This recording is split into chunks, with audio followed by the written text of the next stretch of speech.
సరే మనకి ఇంటికని చెప్పి స్థాపిస్తున్నాను అనమాట. ఆమెది ఎప్పుడో కాకుండా అతను మన పంచాయతీ పక్క పంచాయతీ ఆ పంచాయతీ పాలారి దగ్గర నుంచి వస్తారు కదా, అంతవరకు ఆపాను. తర్వాత మాకు కొండగుడికి మా పంచాయతీ పెట్టారు పాలారి దగ్గర చేయడానికి. వస్తే అప్పుడు పూజ అయిపోయింది, కానీ యాప్ పనిచేయడం కాదు. అప్పుడు టెన్షన్ అనమాట. ఇప్పుడు యాప్ అవ్వట్లేదు, తర్వాత వచ్చి బయటకు వచ్చాను. ఆ యాప్ వెంటనే ఓపెన్ అవ్వదు. ఇతను ఏమనుకున్నాను, కావాలనే చేయట్లేదని అనుకున్నాను. సెక్రటరీతో మాట్లాడాలి ఉన్నట్టు వస్తాయి. అతనేమో నాకేం ముందు ఇన్ఫర్మేషన్ కూడా ఇవ్వలేదు. ఇలా వస్తాను, ఇలా పూజ చేస్తున్నాను, మనం అదే పాలారి సెలవు ముందు ఇన్ఫర్మేషన్ ఇవ్వలేదు. నాకు తెలియదు కదా. కంప్యూటర్ సరే ఏమన్నాను, ఉదయం 5 గంటలకు టెన్షన్ ఇవ్వండి అంటున్నాను. కాబట్టి 6 తీసుకొచ్చాను. మన సీరియస్ మనకు వస్తుంది కదా, మనం రెడీ అయిపోయాం ఇవ్వడానికి. ఇక ఇంకా తర్వాత మధ్యాహ్నం మళ్ళీ యాప్ పని చేస్తుంది.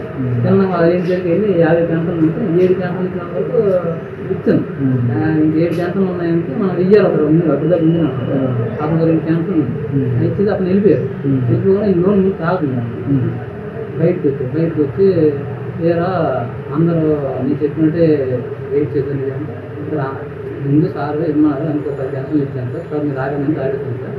తర్వాత మరి అతనికి తిరిగాం కదా కాలేజ్ అన్నిటికి. అయితే చెప్పిన మాట ఏమన్నాడు సార్, లేడీస్ ఉన్నారు, మీకు నచ్చకపోతే వేరే దగ్గర చేసుకున్నాను, నువ్వు ఓడి కదా చెప్పడానికి కావాలని నేను సెలవు మాకు వేసుకున్నాను చెప్పి మరి మాటలు లేవు. తీసుకున్నాను ఎంత దూరం పావుగంట ఇలా తీసుకున్నా వదలదు. నాకు ఇలా తోస్తాను ఇది ఎంతో ఇలా టైట్ అవుతుంది. నేను వందగలది తిరుగుతుంది. అంత దారుణం పావుగంట. మన తప్పు లేదు కదా, తప్పు ఉంటే చేసుకోకూడదు. ఏదో ఇప్పుడు ఫస్ట్ అలా స్టాప్ లేదు, నాకు అసలు వెల్ఫేర్ డ్యూటీ లేదు. నాకు కావాలని ఇచ్చారు. నేను అప్పుడు ఎంపీ చెప్తాను నాకు వచ్చాను.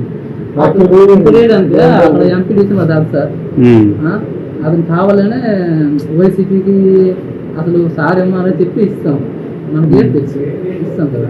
కావాలని తప్పు లేదని మనకు